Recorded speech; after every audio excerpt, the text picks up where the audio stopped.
Greetings and love, my comrades. Glad to be back with you. Today I got some poetry for you all. And I just recently started back really writing, like finishing some pieces and what have you. And I think I'm going to have some stuff in the works in a tangible form where you can actually listen to it. Maybe either another mixtape or another spoken word poetry CD album. So this poem I have for y'all, a lot of people that know me and know what I'm about was expecting me to do a poem based on the Trayvon Martin situation. Rest in essence, Trayvon. Fuck George Zimmerman. But anyway. But I just wasn't really compelled to write a Trayvon Martin poem. I think enough people have already done it. Very beautifully, might I add. However, I still was inspired to do some artwork of not just Trayvon Martin, but also James Byrd Jr., Amadou Diallo, Sean Bell, Oscar Grant, and Trayvon Martin, of course. And I posted that drawing on Facebook. It's called I Am. So thank you all for the feedback from it. And this poem I'm going to read, I actually posted it on Facebook. And thank you all for your feedback on there. I'm still going to do some revising of it, but I wanted to do a unique poem about Trayvon Martin as well as the individuals that I just mentioned. So this is called UnArmed Martyrdom. Were they revolutionaries? We martyred them through poetry, paintings, slogans, and hoodies. Was James Byrd Jr. demanding integration? Did Amadou Diallo demand reparations? Did Sean Bell organize a public demonstration? Was Oscar Grant promoting black liberation?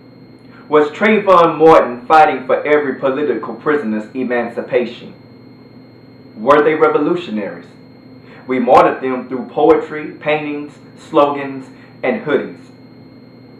James Byrd was Confederate flag chain drag pickup truck lynched. Amadou Diallo was killed in a hail of 41 bullets. Sean Bell fell victim to the Glocks of killer nigga trigger happy cops.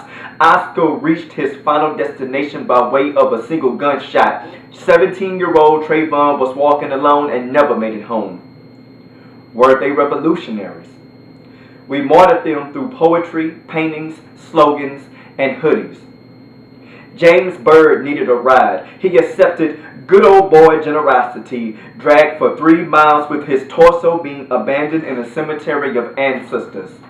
Diallo was mistakenly identified as a serial rapist by plainclothes police racists and got showered with 41 shots from New York police of the Street Crimes Unit.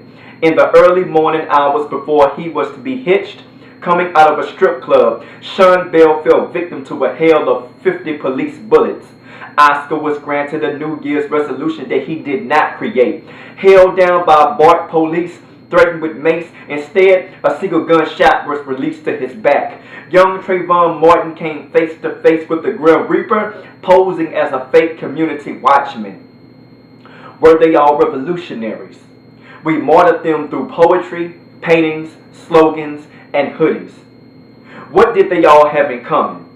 They were all unarmed.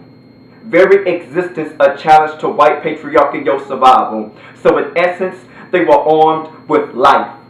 All James Byrd Jr. had was a hand flagging down a driver. The NYPD must have been intimidated by Amadou Diallo's black lethal wallet.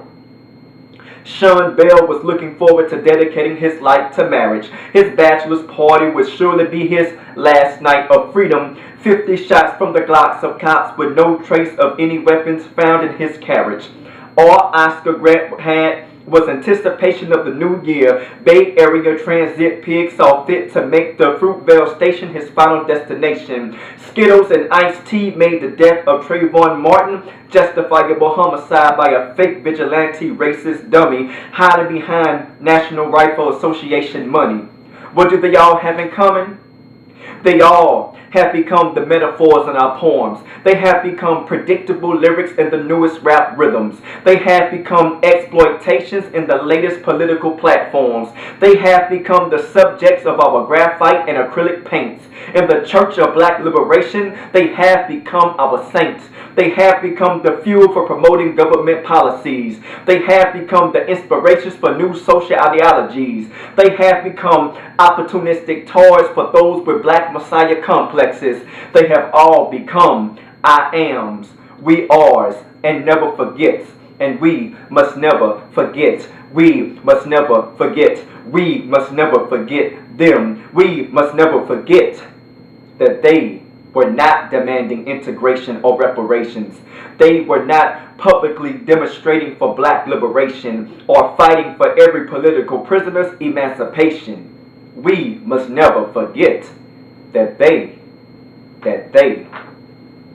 were human.